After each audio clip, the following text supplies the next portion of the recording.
अस्सलाम वालेकुम एवरीवन। उम्मीद करती हूँ आप सब लोग खैरियत से होंगे। अल्लाह पाक आप तमाम लोगों को खैर खैरियत से रखे, सेहत और तंदुरुस्तगी वाली लंबी ज़िंदगी दे। आमीन सुम आमीन। कमेंट सेक्शन में आमीन लाजमी लिखिएगा।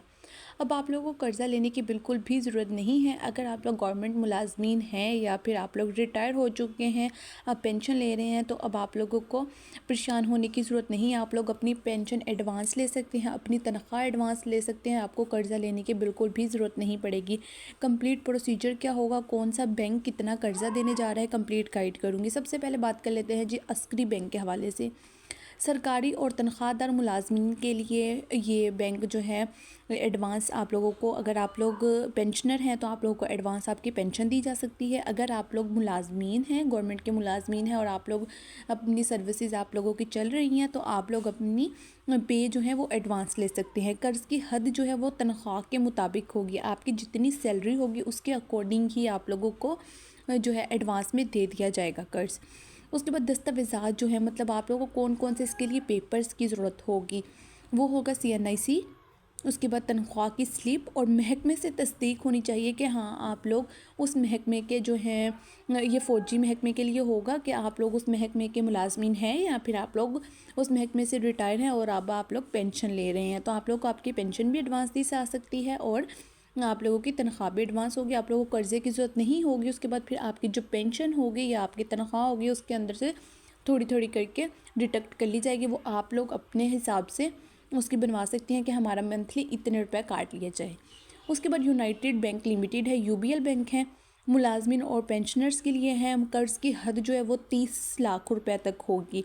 अब ये गवर्नमेंट से आप लोग नहीं ले रहे, आप लोग अपनी पेंशन और अपने ही उसके अंदर से ले रहे हैं, तनख्वाहों के अंदर से। अब इसमें आप लोग को 30 लाख रुपए तक दिए जाएंगे। वापसी आप लोग 1 से लेकर 4 साल के अंदर अंदर कर सकते हैं। वो बाप पे डिपेंड करता है कि आप लोग उसकी जो किस्तें बनवा रहे हैं वो कितने की बनवा रहे हैं, ठीक है। और दस्तावेज़ात में आप लोग को CNIC चाहिए, तनख्वाह या पेंशन स्लिप चाहिए। अगर आप लोग तनख्वाह ले रहे हैं तो फिर आपको तनख्वाह की स्लिप चाहिए। अगर आप लोग पेंशन ले रहे हैं तो फिर आप लोगों ने पेंशन की स्लिप साथ अटैच करनी है और साथ आप लोगों को बैंक स्टेटमेंट भी देनी पड़ेगी UBL की, ठीक हो गया। अब ये आप लोग तमाम बैंकों वाइज है, तो आप लोग देख लें कि आप लोगों की कौन सी बैंक के थ्रू आप लोगों ने करना है। उसके बाद बैंक आ जाता है हमारे पास BOK, bank of Khyber. Khyber Pakhtunkhwa हुकूमत के मुलाजमीन के लिए ये है। इसमें आप लोग जो है कर्ज़ की हद जो होगी वो 20 माह की तनख्वाह तक होगी। मतलब आप लोगों की 20 मंथ तक जो सैलरी होगी या फिर पेंशन होगी उतनी आप लोगों को कर्ज़ मिल सकता है। वो डिपेंड करता है कि आप लोगों की सैलरी कितनी है, तो उसी हिसाब से होगा। और वापसी 1 से 5 साल के दरमियान होगी। दस्तावेज़ात में CNIC, तनख्वाह का सर्टिफिकेट और महकमे से तस्दीक होनी चाहिए। मतलब कि आप लोग, ये सिर्फ उन लोगों के लिए जो खैबर पख्तूनख्वा से ताल्लुक़ रखते हैं।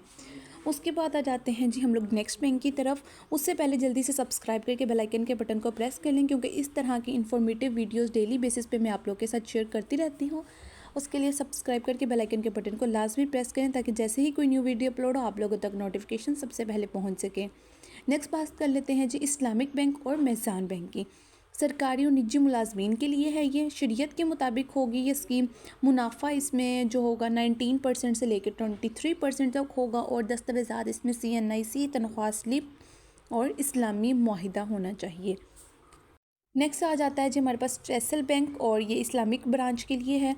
इस्लामी और रिवायती दोनों ऑप्शन इसमें के अंदर मौजूद है। कर्ज़ की हद जो है वो 25 लाख तक हो सकती है। अब आप लोगों पर डिपेंड करता है आप लोगों ने कितनी लेनी है। 25 लाख तक आप लोग ले सकते हैं। और रिटर्न करने की जो मुद्दत है, मतलब रिटर्न कर कितने टाइम में आप लोग वो कर्ज़ वापस कर सकते हैं, वो 1 से 5 साल तक वो आप लोग की पेंशन या तनख्वाह से डिडक्ट होती जाएगी। उसके बाद अगर दस्तावेज़ात की बात की जाए तो उसके लिए CNIC, तनख्वाह की स्लिप और बैंक स्टेटमेंट लाजमी हैं। सिर्फ यही दस्तावेज़ात आपको चाहिए, इसके अलावा कोई और डॉक्यूमेंट्स रिक्वायर्ड नहीं हैं। इसके बाद आ जाते हैं जी हम लोग नेक्स्ट बैंक की तरफ, जो कि है जी सिंध बैंक। सिंध बैंक के मुलाजमीन के लिए है ये वाली स्कीम। और कर्ज़ की हद जो है वो 50,000 से लेके 5 लाख रुपए तक है। मुद्दत 1 से लेके 5 साल तक आप लोग वापस कर सकते हैं। उसके बाद दस्तावेज़ात आ जाता है DDO और CNIC लेटर, तनख्वाह की स्लिप।